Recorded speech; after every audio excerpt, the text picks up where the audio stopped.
मोहिनी एकादशी है। आज 27 अप्रैल को मोहिनी एकादशी का व्रत रहेगा। भगवान विष्णु के मोहिनी अवतार को लेकर समर्पित है ये स्पेशल एकादशी तिथि है। और आज के दिन इस एकादशी पर शुक्र और चंद्रमा का दुर्लभ संयोग भी बन रहा है। तो आज के दिन व्रत करने और भगवान विष्णु और माँ लक्ष्मी की पूजा करने से प्रेम संबंधों में मधुरता आती है, लड़ाई झगड़े दूर होते हैं, आर्थिक उन्नति और धन आने के भी योग बनते हैं, मानसिक शांति और व्यक्तित्व निखारने का भी लाभ मिलता है। इस एकादशी व्रत के कुछ प्रमुख नियम भी आप देख सकते हैं। चलिए आगे बढ़ते हैं अपन खबरों में। सबसे पहले आज के कुछ बड़े इवेंट देख लेते हैं। तो देखिए, देश के उपराष्ट्रपति सीपी राधाकृष्णन आज और कल 27-28 अप्रैल को आंध्र प्रदेश की यात्रा पर रहेंगे। इस दरमियान वो यूनिवर्सिटी के दीक्षांत समारोह में भाग लेंगे। वहीं खबर है, आज 27 अप्रैल को होने वाले आईपीएल मैच के लिए दिल्ली मेट्रो ने सभी लाइनों पर आखिरी ट्रेन के समय को बढ़ा दिया है। नया टाइम टेबल ये होगा। आज दिल्ली कैपिटल्स और आरसीबी के बीच आईपीएल मैच होने जा रहा है दिल्ली में। और खबर है, वाणिज्य मंत्री पीयूष गोयल आज 27 अप्रैल को निर्यातकों और उद्योग संघों के साथ बैठक करेंगे। यह बैठक दिल्ली के भारत मंडपम में आज भारत और न्यूजीलैंड के बीच मुक्त व्यापार समझौते पर हस्ताक्षर के बाद आयोजित की जाएगी। जी हाँ दोस्तों, आज भारत का एक और देश के साथ न्यूजीलैंड के साथ FTA यानी फ्री ट्रेड एग्रीमेंट होने जा रहा है। तो दोनों देशों के बीच इस व्यापारिक समझौते से द्विपक्षीय व्यापार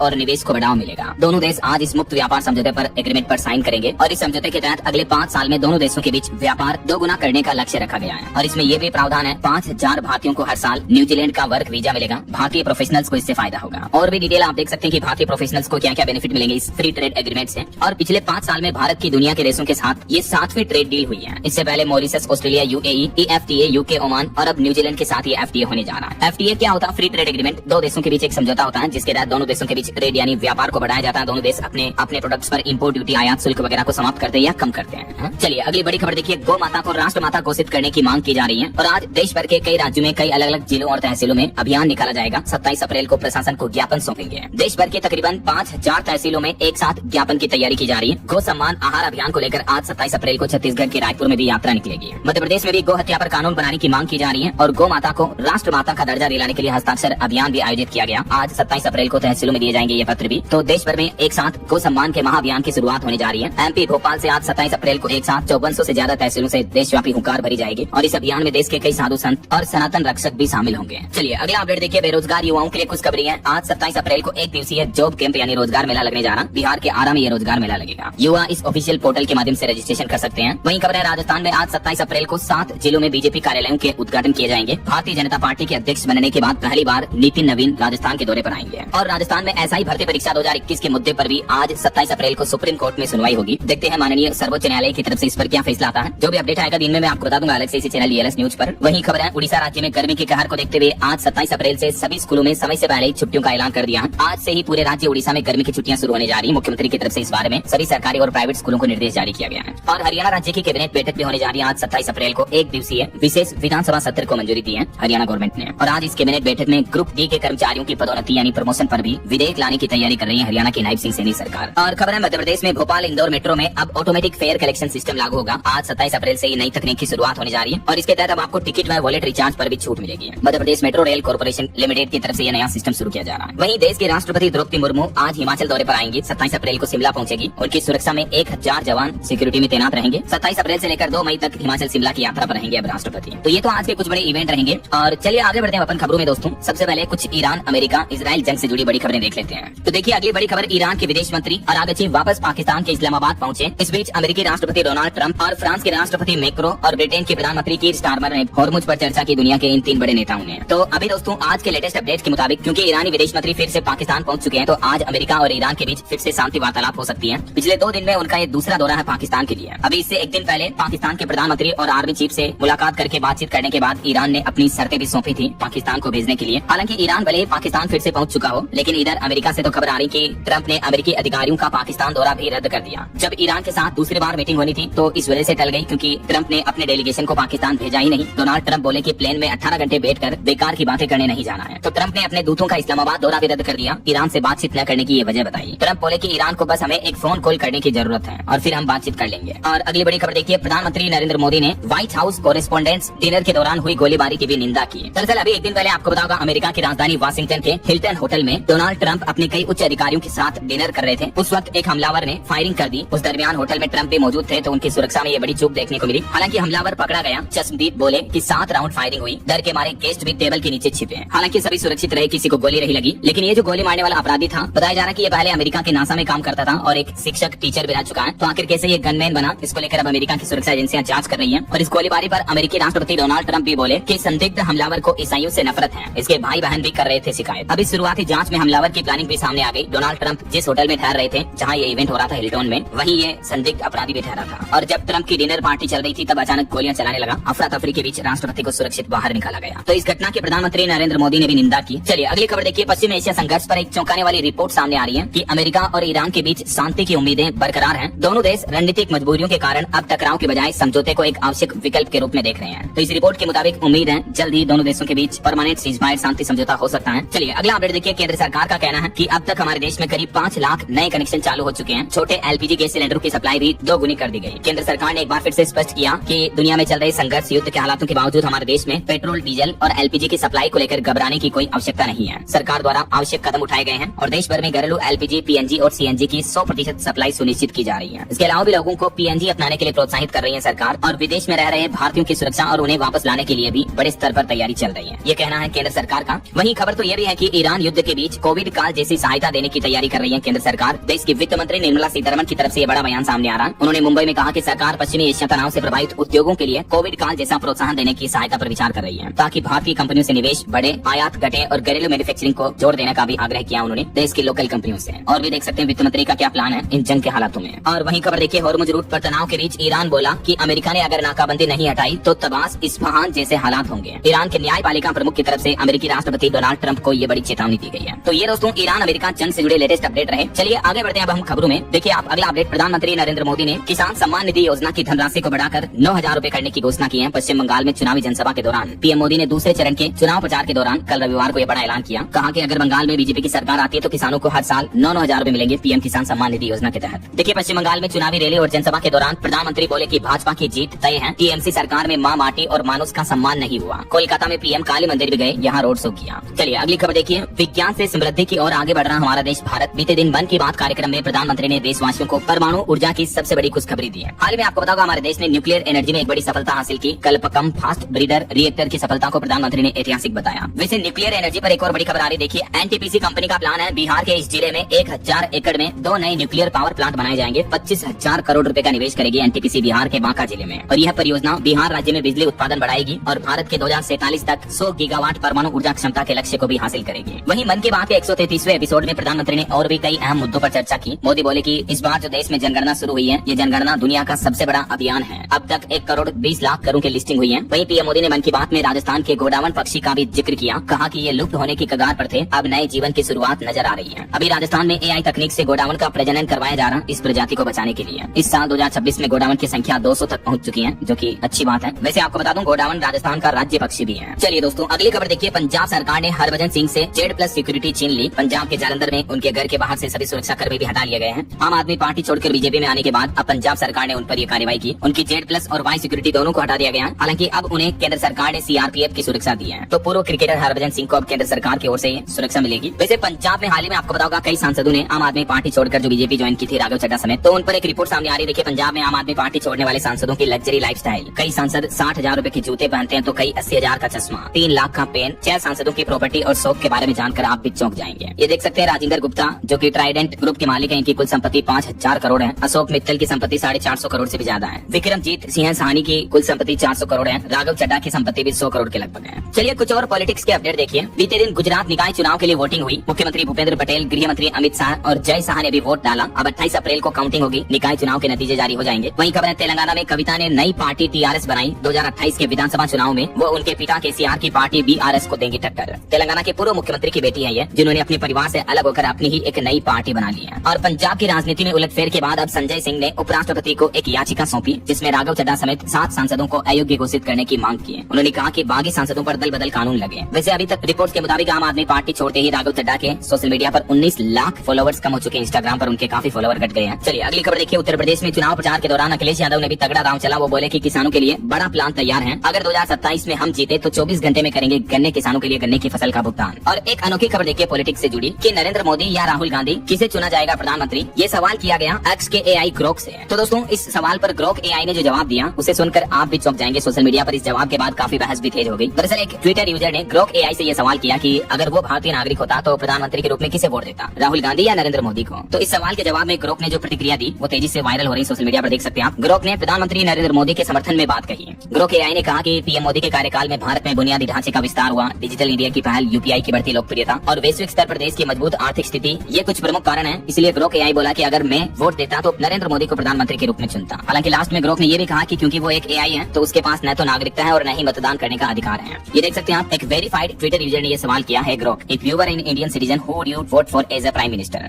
और ये ग्रोक एआई ने जो जवाब दिया उसका भी स्क्रीनशॉट आप देख सकते हैं। तो ये तो कुछ पॉलिटिकल अपडेट चल रहे हैं और चलिए आगे बढ़ते खबरों में। देखिए आप अगली बड़ी खबर, मणिपुर राज्य में फिर से तनाव का माहौल देखने को मिला। प्रदर्शनकारियों और सुरक्षा कर्मियों के बीच हुई झड़प में 20 से ज्यादा लोग घायल हो गए। वहीं देश के स्टार्टअप्स के लिए बड़ी अच्छी खुशखबरी है। फंड फॉर फंड्स के लिए सरकार की तरफ से नए दिशा निर्देश जारी किए गए हैं। केंद्र सरकार ने स्टार्टअप्स के लिए 10 करोड़ रुपए की फंडिंग योजना के दूसरे चरण को लेकर ये नियमों का मसौदा जारी कर दिया है। सिडबी के साथ मिलकर एक अन्य एजेंसी इन नियमों को लागू करेगी, जिसमें डीप टेक और विनिर्माण जैसे क्षेत्रों पर विशेष ध्यान दिया जाएगा। और भी डिटेल जानकारी आप देख सकते हैं केंद्र सरकार की तरफ से इस मामले पर क्या बड़ा फैसला लिया गया है। पारदर्शिता और विकास पर जोर दिया जाएगा। चलिए अगली खबर देखिए, एक्सपोर्ट्स यानी निर्यात पर व्यापारियों के लिए व्यापार घाटे को कम करने के लिए भी केंद्र सरकार ने नई योजना बनाई है। चीन को निर्यात बढ़ाने के साथ ही आयात निर्भरता घटाने की रणनीति बनाई जा रही है। ये देख सकते हैं ज्यादा जानकारी सरकार के प्रयास और भविष्य की रणनीति के बारे में क्या प्लानिंग है गवर्नमेंट की। चलिए अगला अपडेट देखिए, पीएसयू बैंक कर्मचारियों के लिए बड़ी खुशखबरी आई। अब हर 12 महीने में तय होगी नहीं बढ़ी हुई सैलरी। केंद्र सरकार की तरफ से इस बारे में आदेश भी जारी कर दिया है। सरकारी बैंकों के कर्मचारियों की सैलरी में जल्द ही बढ़ोतरी हो सकती है। इसके लिए 13वें द्विपक्षीय वेतन समझौते की प्रक्रिया शुरू की जाएगी और यह वेतन संशोधन 1 नवंबर 2027 से ही तय होगा और बातचीत अगले 12 महीने में पूरी करने का लक्ष्य रखा है केंद्र सरकार ने। अभी हर 5 साल में सैलरी में बदलाव होता है, लेकिन अब सरकार प्लान कर रही है हर 12 महीने में यानी हर साल तय होगी नहीं बढ़ी हुई सैलरी की गणित कैलकुलेशन भी। क्योंकि केंद्र सरकार का कहना है कि बैंकिंग क्षेत्र भारतीय अर्थव्यवस्था की रीढ़ की हड्डी है, इसलिए बैंक कर्मचारियों के हितों में अब केंद्रीय सरकार के अन्य कर्मचारियों की तरह नया फैसला लिया जा रहा है गवर्नमेंट की तरफ से। चलिए हाई कोर्ट का एक बड़ा फैसला देखिए, हर स्कूल में अनिवार्य हो कम से कम 2 शिक्षक। ट्रांसफर प्रक्रिया भी पारदर्शी की जाए। उत्तर प्रदेश इलाहाबाद हाई कोर्ट की तरफ से टीचर शिक्षकों को लेकर यह अहम निर्देश जारी किया यूपी सरकार को। वहीं बड़ी खबर आ रही, राजस्थान राज्य में रहस्यमय बीमारी से पिछले 2 सप्ताह में 11 बच्चों की मौत हो गई। आदिवासी बहुल इलाकों में इस बीमारी का ज्यादा असर देखने को मिल रहा है। राजस्थान के सलूम्बर जिले में ये रहस्यमय बीमारी ने पिछले 2 सप्ताह में 11 बच्चों को मौत के घाट उतार दिया। मृतकों की उम्र 2 से 6 साल के बीच है। अभी तक भी चिंता की बात यह है दोस्तों कि ये बीमारी डायग्नोस नहीं हो पाई है। पता नहीं चल पाया कि आखिर ये किस बीमारी की वजह से बच्चों की जाने जा रही है। बच्चों में तेज बुखार आता है, उल्टी दस्त होती है, ऐंठन जैसे लक्षण दिखते हैं और फिर कुछ ही दिनों में मौत हो जाती है। अभी स्वास्थ्य विभाग की तरफ से इस पर रिसर्च एनालिसिस चल रही है। उम्मीद है जल्दी पता चल पाएगा। चलिए अगली खबर देखिए, 1 मई से कई सारे नियम बदल रहे हैं। एलपीजी रसोई गैस बुकिंग पर भी नई पाबंदी लागू हो सकती है और भी गेमिंग वगैरह को लेकर बैंकिंग सेक्टर, पेंशन समेत कई सारे नियमों में बदलाव हो रहा है 1 मई से। तो क्या क्या रूल्स बदलेंगे मैं आपको डिटेल जानकारी बता दूंगा अलग से। देखिए देश भर में भीषण गर्मी का असर और तेज हो गया है। उत्तर प्रदेश के तो 50 जिलों में लू चल रही है। यूपी के बांदा में तापमान 47.5 डिग्री के लगभग पहुंचा। मध्य प्रदेश के इंदौर ग्वालियर में 8वीं तक के स्कूल भी बंद है। हालांकि बिहार के 10 जिलों में बारिश भी देखने को मिली है। वहीं राजधानी दिल्ली में भी लू का येलो अलर्ट जारी हुआ। दिल्ली सरकार ने तो ये भी कह दिया कि दोपहर 11 बजे से लेकर शाम 5 बजे तक बाहर न निकले दिल्ली वासी। दिल्ली में भीषण गर्मी और लू के प्रकोप के चलते मौसम विभाग ने येलो अलर्ट भी जारी किया है। और देखिए हीट वेव अलर्ट के बीच दिल्ली के स्कूलों में भी पानी की घंटी बजेगी। ये नियम लागू हो चुका। हर 45 से 60 मिनट पर बच्चों को मिलेगा हाइड्रेशन ब्रेक। इसके अलावा भी राजधानी के स्कूलों में खुले में प्रार्थना कराने और गर्मी के मौसम में ग्राउंड में खेल खिलाने पर भी प्रतिबंध लगाने के निर्देश जारी हुए हैं। कुछ अलग अलग राज्यों के मौसम की स्थितियां देखिए आप। मध्य प्रदेश के भोपाल में 3 तो इंदौर में 6 साल बाद इतनी तेज रिकॉर्ड गर्मी पड़ी है। खजुराहो का तापमान भी 45 डिग्री के पार पहुंचा। हालांकि एमपी के कई जिलों में आंधी बारिश की भी चेतावनी, स्कूलों में भी छुट्टियां चल रही है। अभी इधर राजस्थान में देखिए बाड़मेर का तापमान 46 डिग्री के पार हो चुका है। राजस्थान के भी 6 जिलों में स्कूलों का टाइम बदला गया, फिर बदलेगा मौसम। हालांकि राजस्थान के भी कुछ जिलों में बारिश और ओलों का अलर्ट है। आज 27 अप्रैल को मौसम विभाग ने राजस्थान राज्य के 5 जिलों में आंधी बारिश की गतिविधियां और ओले गिरने की चेतावनी जारी की है और इन जिलों में स्कूलों का टाइम भी बदला गया है। वहीं देखिए बिहार में तो गर्मी की वजह से एक महिला की मौत हो गई। पटना जू में एसी में रखे गए अजगर को भी, चिंपांजी को भी नारियल पानी पिलाया जा रहा है। इतनी भयंकर गर्मी पड़ रही है। चिड़ियाघर में जानवरों के भी एसी पंखे लगा रखे, कूलर वगैरह तस्वीरें आप देख सकते हैं। और उत्तर प्रदेश में देखिए ललितपुर में बदला मौसम, आंधी के साथ झमाझम बारिश हुई। यूपी के 55 जिलों में लू चल रही है। लोगों को घर से बाहर न निकलने की सलाह दी है। पंजाब के भी 10 जिलों में टेम्परेचर 40 डिग्री के पार चल रहा है। हालांकि आज पंजाब के कुछ जिलों में आंधी बारिश के आसार रहेंगे। अगले 3 दिन 27, 28, 29 अप्रैल तक पंजाब का मौसम कैसा रहने वाला देख सकते हैं आप। अलग अलग जिलों में मौसम विभाग ने बारिश की चेतावनी दी है। अच्छा पहाड़ी राज्यों की बात करें तो देखिए हिमाचल प्रदेश के भी 4 जिलों में हीट वेव का अलर्ट है। 42 डिग्री के साथ ऊना सबसे गर्म चल रहा। कल 28 अप्रैल से हिमाचल में बारिश और बर्फबारी के आसार हैं, तो थोड़ी गर्मी से राहत मिलेगी।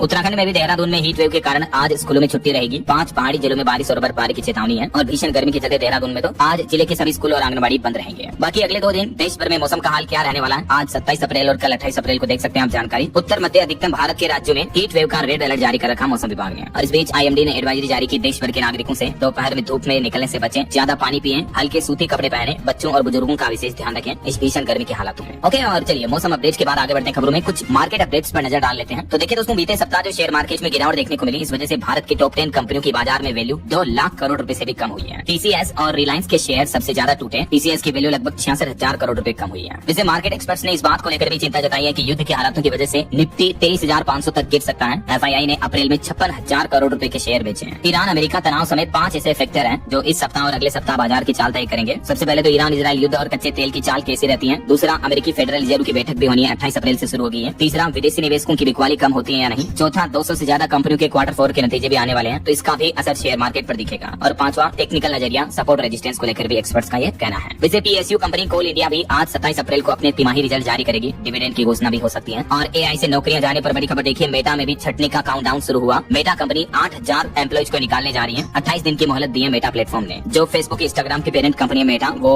हजारों कर्मचारियों को बाहर निकालने जा रही है। देखिए आप। चलिए अगला अपडेट देखिए, ऑल वेदर तकनीक से लेस होगी जम्मू श्रीनगर वंदे भारत ट्रेन। 30 अप्रैल से ये चलना शुरू हो जाएगी। 6 घंटे में पूरा करेगी सफर। पर्यटन को, टूरिज्म को इससे बढ़ावा मिलेगा। 30 अप्रैल से ही जम्मू कश्मीर के बर्फीले और ठंडे इलाकों के लिए रेलवे की तरफ से विशेष डिजाइन की गई वंदे भारत ट्रेन लॉन्च हो जाएगी, शुरू हो जाएगी। वही देखिए दोस्तों, बीते दिन एक बड़ी हवाई दुर्घटना होते होते टल गई। दिल्ली में टेक ऑफ के दौरान स्विस प्लेन का इंजन फेल हो गया और आग भी लग गई। इस दरमियान प्लेन में सवार 6 यात्री घायल हो गए। 4 नवजात समेत 232 लोग सवार थे टोटल। ये फ्लाइट ज्यूरिख जा रही थी। वो तो गनीमत रही कि टेक ऑफ से पहले ही ये हादसा हो गया, इस वजह से ज्यादा जनहानि नहीं हुई, वरना टेक ऑफ के बाद अगर इंजन फेल होता, आग लगती, तो आपको बताइए फिर तो कितनी भीषण हवाई दुर्घटना हो सकती थी। चलिए अगली खबर देखिए, जगन्नाथ रथ यात्रा पर अपडेट आ रहा। इस बार भीड़ पर लगाम लगाने के लिए उड़ीसा सरकार ने बड़ा फैसला लिया। इस बार कम जारी होंगे गोल्डन पास। 16 जुलाई से शुरू होने जाने भगवान जगन्नाथ की रथ यात्रा, लाखों श्रद्धालुओं के स्वागत के लिए तैयारियां भी शुरू हो चुकी हैं। वहीं खबर है, छत्तीसगढ़ में प्रॉपर्टी खरीदना अब सस्ता होगा। रजिस्ट्री से सेस खत्म करने जा रही है सरकार। 28 अप्रैल कल से ये नए नियम लागू होंगे। छत्तीसगढ़ सरकार ने अचल संपत्ति की रजिस्ट्री पर लगने वाला 0.60% तक का उपकर सेस टैक्स जो था उसे खत्म कर दिया है। तो इस वजह से अब छत्तीसगढ़ में प्रॉपर्टी यानी जमीन, मकान, प्लॉट वगैरह खरीदना थोड़ा सस्ता पड़ेगा। छत्तीसगढ़ सरकार की तरफ से ये राहत दी गई है। कल मंगलवार से सेस टैक्स खत्म हो जाएगा। वहीं चारधाम यात्रा पर एक रिपोर्ट आ रही है कि अब तक 2,48,000 श्रद्धालु पहुंच चुके हैं चारधाम यात्रा में। केदारनाथ धाम में SDRF ने 2 यात्रियों की जान भी बचाई। और चारधाम यात्रा को लेकर इस बार प्रशासन और अलर्ट हुआ। अब उत्तराखंड के देहरादून में रात 10 बजे से लेकर सुबह 4 बजे तक यात्री वाहनों पर भी प्रतिबंध रहेगा। यह निर्णय सड़क हादसों को रोकने और यातायात व्यवस्था को सुचारू रूप से बनाने के लिए लिया गया है। और चारधाम यात्रा में इस बार VIP दर्शन भी खत्म कर दिए गए हैं। मंत्री खजान दास बोले कि हर श्रद्धालु समान है, सभी लाइन में लग करके ही करेंगे दर्शन, कोई VIP पास इस बार जारी नहीं किया जाएगा। वैसे दोस्तों, इस बार से ही केदारनाथ धाम की यात्रा में एक अनोखा बदलाव देखने को मिला कि यात्रा करने वाले 80% लोग युवा हैं। कपाट खुलते ही नया ट्रेंड दिखा। पहले ज्यादातर बुजुर्ग और ज्यादा उम्र के सीनियर सिटीजन ही ये चारधाम यात्रा करते थे, लेकिन अब कहीं न कहीं जैन जी में भी सनातन धर्म, हिंदू धर्म, चारधाम यात्रा के प्रति ये क्रेज बढ़ रहा है। इस बार यात्री श्रद्धालुओं में 80% श्रद्धालु जो है वो युवा है। देखिए जरा। चलिए अगली खबर देखिए, केंद्र सरकार ने मध्य प्रदेश बालाघाट बॉक्साइट खनन पर लगाई रोक। वन्य जीवों की सुरक्षा और पौधारोपण पर रिपोर्ट भी मांगी। कुछ बड़ी दुर्घटनाओं और हादसों से जुड़ी खबरें देखिए दोस्तों। झारखंड में एक बड़ी सड़क दुर्घटना हो गई। ट्रक से टकराई तेज रफ्तार SUV। शादी में शामिल होने जा रहे परिवार के 5 सदस्यों समेत 6 लोगों की मौत हो गई। झारखंड के हजारीबाग जिले का ये मामला है। वहीं राजस्थान की एक घटना देखिए, 14 साल के एक लड़के ने पानी में कूदकर 5 बच्चों की जान बचाई। छुट्टी के दिन पार्वती नदी में नहाने गए थे। 8 बच्चे डूब गए, लेकिन इस घटना में उस जान बचाने वाले बच्चे की बहन समेत 3 बच्चों की तो मौत हो गई। राजस्थान के धौलपुर जिले में पार्वती नदी में नहा रहे 8 बच्चे डूब गए, लेकिन पास ही में भैंस चरा रहे 14 साल के एक लड़के ने अपनी जान पर खेलकर 5 बच्चों को सुरक्षित निकाल लिया। उस नन्हे बच्चे की हिम्मत को वाकई में सैल्यूट है। वहीं खबर है हिमाचल प्रदेश में देखिए, एक मानवता को शर्मसार करने वाली खबर देखने को मिली। एक बाप ने अपनी ही नाबालिग लड़की के साथ घिनौना काम किया। नाबालिग लड़की प्रेग्नेंट हो गई और बच्चे को भी जन्म दिया। आरोपित पिता गिरफ्तार हो चुका है। हालांकि इस मामले में गाँव के भी कुछ युवकों से पूछताछ की जा रही है। हिमाचल के कांगड़ा जिले का ये मामला है। ऐसी घटनाओं को देखता हूँ दोस्तों तो बड़ा दुख होता है, दिल में दर्द होता है। यूँ लगता मानो कलयुग आ चुका सच में। एक व्यक्ति आखिर कैसे अपनी ही नाबालिग मासूम बेटी के साथ इस तरह की दरिंदगी कर सकता है यार। और ऐसे ही एक ममता को शर्मसार करने वाली खबर भी देखिए आप। हरियाणा की ये घटना, एक माँ ने अपनी ही 1.5 साल की बेटी को नाले में फेंक दिया। 2 दिन बाद एक स्टूडेंट ने शव देखकर पुलिस को फोन किया, तब पता चला इस महिला के 6 बेटियां हैं और 6 में से ये सबसे छोटी बेटी थी, मासूम बेटी।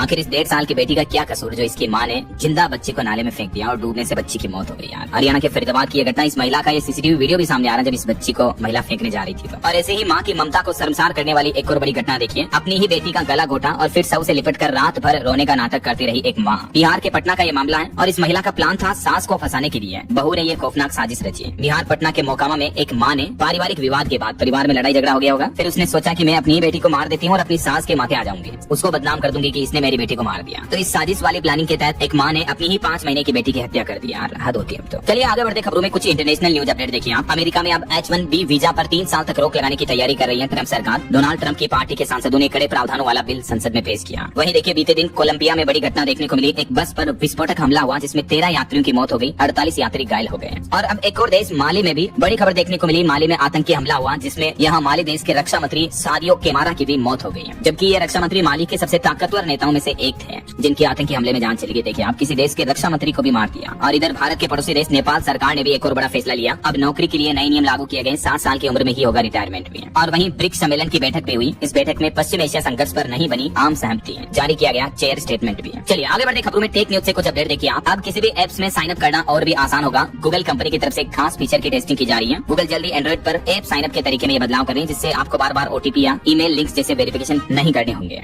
और और खबर देखिए, फीमेल यूजर्स के लिए नॉइज ने एक नई स्मार्ट वॉच लॉन्च की जिसका डिजाइन भी ज्वेलरी जैसा है, देख सकते हैं आप। आपकी हेल्थ को लेकर भी कुछ अपडेट देखिए दोस्तों। वैज्ञानिकों की रिसर्च सामने आ रही। टोक्यो इंस्टीट्यूट ऑफ साइंस की रिसर्च के मुताबिक सप्ताह में एक बार भी अगर आप खाना पकाते हो ना तो इससे भूलने की बीमारी घट सकती है। जी हाँ, हालिया साइंस रिसर्च में पाया गया कि जो लोग ज्यादा बार खाना बनाते थे उनमें डिमेंशिया का जोखिम कम रहा। यानी महीने में कभी 2-4 बार हमें खुद के हाथ का खाना बनाकर खाना चाहिए, परिवार वालों को भी खिलाना चाहिए। टोक्यो इंस्टीट्यूट ऑफ साइंस के शोधकर्ताओं ने ये रिसर्च की 11,000 से भी ज्यादा लोगों को 6 साल तक फॉलो किया और ये चौंकाने वाली रिपोर्ट जारी की। वहीं हेल्थ पर एक और रिसर्च रिपोर्ट देखिए आप कि जो लोग जरूरत से ज्यादा सोचते हैं तो ये थिंकिंग को बदलना जरूरी है, क्योंकि साइंटिस्ट ने रिसर्च में पाया कि कई बार हमारा दिमाग जो हुआ ही नहीं है उसे भी सच मान लेता है। अगर आपको भी ऐसा लगता है, ऐसी फीलिंग आती है तो सावधान हो जाए, ये आपकी आदत बन सकती है और ये आपको मेंटली डिस्टर्ब कर सकता है। खास करके स्कूली बच्चों पर ये रिसर्च की गई, देख सकते हैं आप डिटेल। और वहीं एक सोशल रिसर्च भी सामने आ रही कि अनजाने में विवाद हम बढ़ाते हैं, दोष औरों को देते हैं। दूसरों को बदलने की जिद छोड़े, अपने भीतर की कर्क सत्ता को पहचाने, एक्सपर्ट की तरफ से ये सलाह भी दी गई। चलिए अगली खबर देखिए। बॉलीवुड की जाने मानी एक्ट्रेस अर्चना पूरन सिंह के बेटे से 87,000 रूपए की ठगी की गई। साइबर ठगी का यह बड़ा मामला सामने आया। आयुष्मान से फ्री ट्रायल के नाम पर कंपनी ने पैसे लिए। देखिए कितने बड़े सेलिब्रिटीज के बेटे भी क्रेडिट कार्ड स्कैम का शिकार हो गए, जरा सोचिए आप। और पंजाब के लोगों के लिए अच्छी खबर है, अब लंबे पावर कट्स के बीच राहत भरी खबर आई। नए आदेश जारी किए पंजाब सरकार ने। गर्मी के मौसम में अब बिजली इतनी ज्यादा नहीं काटी जाएगी, देख सकते हैं आप जानकारी। वही खबर है, बिहार के नए डिग्री कॉलेजों में नामांकन के लिए करना होगा अब ऑनलाइन आवेदन, मेरिट लिस्ट से मिलेगा प्रवेश। बिहार सरकार की तरफ से नया ऑर्डर जारी किया गया है। और बॉलीवुड से खबर आ रही है, 15 मई को अगले महीने रिलीज होगी आयुष्मान की नई फिल्म। 35 करोड़ में बिके पति पत्नी और वो 2 के ब्रॉडकास्ट राइट्स भी है। और खबर देखिए, राघव चड्ढा के पार्टी परिवर्तन के बाद मुंबई में उनके आवास के बाहर आम आदमी पार्टी के कार्यकर्ताओं ने प्रदर्शन किया। उसके बाद हिरासत में लिए गए कई पार्टी कार्यकर्ता भी।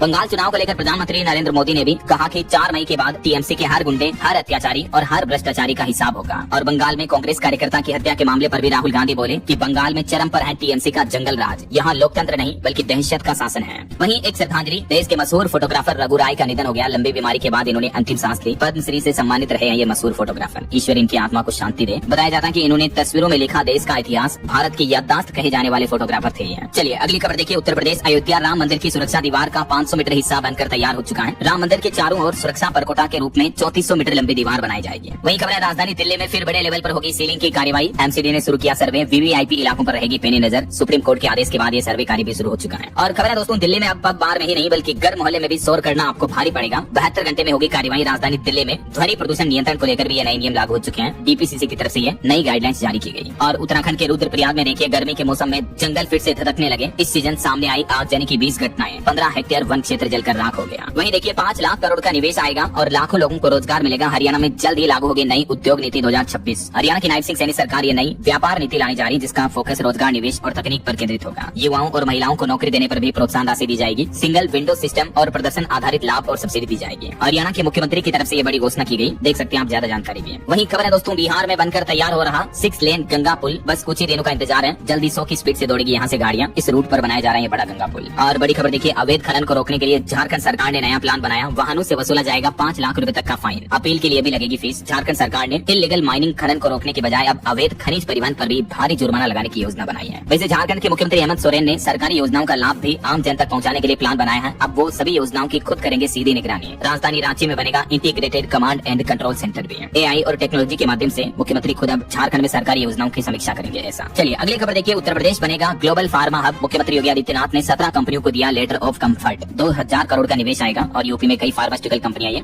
इन्वेस्टमेंट करने जा रही हैं। उत्तर प्रदेश को ग्लोबल फार्मा हब बनाने की दिशा में ये बड़ा कदम होगा। मुख्यमंत्री बोले कि यूपी मतलब सेफ्टी, स्टेबिलिटी एंड स्पीड की गारंटी है। यूपी के कुछ और अपडेट देखिए दोस्तों। उत्तर प्रदेश के 14 जिलों में पकड़ा गया 76 करोड़ रुपए का घोटाला। मनरेगा योजना के नाम पर हुई खूब मनमानी। 2017-18 से लेकर 25-26 के बीच ये चौंकाने वाली रिपोर्ट सामने आ रही है कि उत्तर प्रदेश में इतना भ्रष्टाचार हुआ। अलग अलग जिलों में देख सकते हैं आप कितने गड़बड़ घोटाले हुए हैं। वहीं खबर है, यूपी गोंडा से कचहरी के बीच तीसरी रेल लाइन के लिए कनेक्टिविटी यानी इस रेल लाइन को जोड़ने के लिए मेगा ब्लॉक को मंजूरी मिल चुकी है। 40 ट्रेनें कैंसिल रही, 53 का रूट भी बदला गया। 10 जून से 9 जुलाई तक ये मेगा ब्लॉक रहेगा। और कल 28 अप्रैल को तो उत्तर प्रदेश काशी का दौरा करेंगे प्रधानमंत्री नरेंद्र मोदी। इस दरमियान 6300 करोड़ की परियोजनाओं का लोकार्पण और शिलान्यास भी करेंगे। वहीं मुख्यमंत्री योगी आदित्यनाथ के निर्देश पर यूपी में अब स्मार्ट मीटरों की सैंपलिंग शुरू हुई। 4 सदस्यीय टीम की मौजूदगी में होगी तकनीकी जांच भी है। और यूपी नोएडा और ग्रेटर नोएडा में घर खरीदारों के लिए भी खुशखबरी है। यूपी रेरा ने 3 नए प्रोजेक्ट्स को दी हरी झंडी है। टोटल 15 नई रियल एस्टेट परियोजनाओं को मंजूरी दी गई है, देख सकते हैं आप, इनकी जानकारी भी है। यूपी वासियों के लिए अच्छी खबर है, नोएडा से लेकर लखनऊ तक भी बनेंगे 3100 से ज्यादा नए फ्लैट और दुकानें। 10 जिलों की लिस्ट भी तैयार हुई है। चलिए कुछ और स्टेट न्यूज अपडेट देख लेते हैं फटाफट से। देखिए राजस्थान के अजमेर की घटना, एक इलेक्ट्रिक स्कूटी में आग लग गई। रेलवे स्टेशन के स्टाफ पार्किंग में शॉर्ट सर्किट की वजह से बड़ा हादसा हुआ। वहीं खबर है, मध्य प्रदेश में अब पंचायतों और वार्डों में नहीं लगेंगे सोलर लाइट और सोलर हाई मास्ट। ऊर्जा विभाग ने कलेक्टरों को चिट्ठी लिखी और कहा कि सरकार का पैसा बर्बाद होता है इनसे। वहीं खबर है, छत्तीसगढ़ में जनगणना में लगे शिक्षकों के लिए दुर्घटना बीमा की मांग की जा रही है। छत्तीसगढ़ टीचर्स एसोसिएशन बोला कि चुनाव ड्यूटी जैसे हमें सुरक्षा मिले 1 करोड़ रुपए तक का बीमा कराया जाए। और देखिए यूपी लखनऊ की ये तस्वीरें। मुख्यमंत्री योगी आदित्यनाथ ने परेड में महिला जवानों की सलामी ली। यूपी पुलिस को 60,000 नए सिपाही मिले। खुली जिप्सी में मुख्यमंत्री ने निरीक्षण भी किया। प्रदेश भर में 112 ट्रेनिंग सेंटरों पर पासिंग आउट परेड के बाद जिलों में ये ड्यूटी ज्वाइन करेंगे नए पुलिसकर्मी। वहीं मुख्यमंत्री योगी आदित्यनाथ ने कहा कि गुंडे पंचर की दुकान लगाएंगे। यूपी में सड़कों पर नमाज नहीं होती, मस्जिदों से आवाज नहीं आती है। बंगाल में दूसरे फेज के मतदान के लिए मुख्यमंत्री योगी आदित्यनाथ ने 3 रैलियां की और इस दरमियान ये संबोधन दिया। वहीं देखिए बिहार में भी नए मुख्यमंत्री सम्राट एक्शन में आए। बिहार में चलेगा बुलडोजर। मुख्यमंत्री बोले कि सरकारी जमीन पर बने घर गिराए जाएंगे, अगर फाइल फंसी तो अफसर भी नपेंगे। वहीं खबर है राजधानी दिल्ली में 28 अप्रैल से दिल्ली विधानसभा का नया सत्र शुरू होगा। इसमें नारी शक्ति वंदन संशोधन पर घमासान होने की संभावना है। बीजेपी और आम आदमी पार्टी के बीच टकराव के भी संकेत दिख रहे हैं। चलिए कुछ एजुकेशनल अपडेट्स देख लेते हैं फटाफट से। देखिए जम्मू कश्मीर में उच्च शिक्षा के नए अवसर मिलेंगे। जम्मू के मुख्यमंत्री उमर अब्दुल्ला ने कई संस्थानों को निजी विश्वविद्यालय स्थापित करने के लिए न्योता भी दिया है। वहीं उत्तर प्रदेश में RTE 2026 पर अपडेट्स आ रहा। प्रवेश में तेजी के बावजूद यूपी में 71,000 से भी ज्यादा सीटें खाली हैं। अब कई जिलों को नोटिस देने की भी तैयारी में है यूपी की योगी सरकार। और उत्तर प्रदेश में गंगा एक्सप्रेस वे बनेगा। यूपी का नया इकोनॉमिक कॉरिडोर भी। मेरठ से प्रयागराज तक बिछेगा उद्योगों का जाल। 12 जिलों की बदल जाएगी तस्वीर। रफ्तार भी बढ़ेगी इस एक्सप्रेस वे से और इनडायरेक्टली रोजगार भी मिलेंगे। वहीं इस सप्ताह की कुछ टॉप गवर्नमेंट जॉब्स की डिटेल देखिए आप। यूपी में ASO ARO के 929 पदों पर भर्ती निकली हुई है। बिहार में इंस्ट्रक्टर की 726 वैकेंसी है। इस सप्ताह टोटल 4,000 से भी ज्यादा गवर्नमेंट जॉब्स निकली हुई है। ये कुछ अलग अलग सरकारी नौकरियों की जानकारी भी आप देख सकते हैं स्क्रीन पर। एसएससी ने भी स्टेनोग्राफर के 731 पदों पर भर्ती निकाली। पंजाब में भी 150 वैकेंसी चल रही है। चलिए अगला अपडेट देखिए। उत्तराखंड के बोर्ड रिजल्ट जारी हो चुके हैं। एक नंबर ने बदल दी टॉप 3 रैंकिंग। 23,000 स्टूडेंट फेल हुए इस बार। 12वीं में 2 टॉपर्स रहे, जबकि 10वीं में नैनीताल के अक्षत गोपाल टॉपर्स रहे। और झारखंड में विश्वविद्यालय नियुक्तियों के लिए अलग से आयोग बनाया जाएगा। भर्ती और प्रोन्नति भी अब ये नया आयोग ही करेगा, ये सरकार का प्लान है। चलिए खेल समाचार पर खबर देखिए। IPL में लखनऊ और कोलकाता का मुकाबला सुपर ओवर में पहुंच गया। समी ने आखिरी गेंद पर छक्का जमाया। सीजन में पहली बार मैच टाई हुआ। तो आखिरकार मैच टाई होने के बाद कोलकाता ने जीता IPL 2026 का ये पहला सुपर ओवर मैच। नरेन ने लखनऊ को 1 रन ही बनाने दिए। रिंकू ने 83 रन बनाने के साथ ही 5 कैच भी लटके। तो आखिरकार इस IPL मुकाबले में कोलकाता नाइट राइडर्स की शानदार जीत देखने को मिली है। ओके और अंत में दोस्तों आज के राशिफल पर नजर डाल लेते हैं। देखिए मेष राशि वालों के रुके काम पूरे होंगे और सिंह राशि वालों को निवेश में फायदा मिलेगा। मकर राशि वालों को भी रुका पैसा मिल सकता है। और भी कुछ अलग अलग राशियों का राशिफल आप देख सकते हैं स्क्रीन पर। और हाँ दोस्तों आप मुझे कमेंट